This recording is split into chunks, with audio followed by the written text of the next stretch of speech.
Hello, today we're going to discuss the Ozark Trail 12-person cabin tent. This is our second time camping. Both times we did have rain come in, not into the tent, but we did have rain during our camp.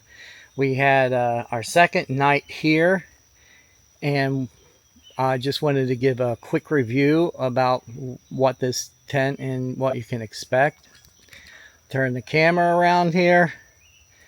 This is the largest tent that you can buy for under $200.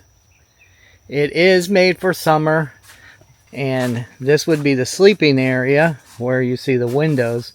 Then over here, you're going to see that's the screened in area. We are getting ready to tear down, and I just wanted to give a really quick review of this tent because it is pretty amazing of what you get and the size you can get for your $194 before taxes. That's for the outlet. If you're lucky enough to get into a place that has electricity, or you want to run your cords, or say you're doing a propane because it's that time of season. It is mainly used for summer camping though.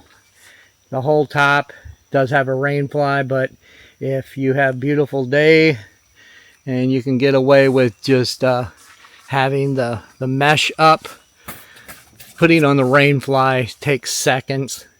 It is a really good tent, and I would recommend it for anybody who wants to do any camping. We're only 2 people camping, and we were able to, because of the rain, we did have a tarp set up outside, but we were able to do our breakfast here this morning over in that area over there, and it's a really good tent. I highly recommend it. You get a lot for your money.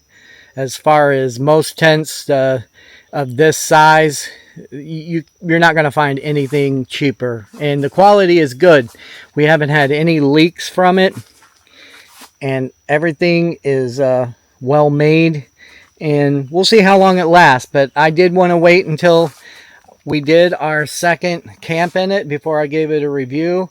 So real world, and I hope you enjoy this video. Please go ahead and hit like so the algorithm kind of lifts us up and elevates us through bringing more content like this to you. We really appreciate it. Thank you.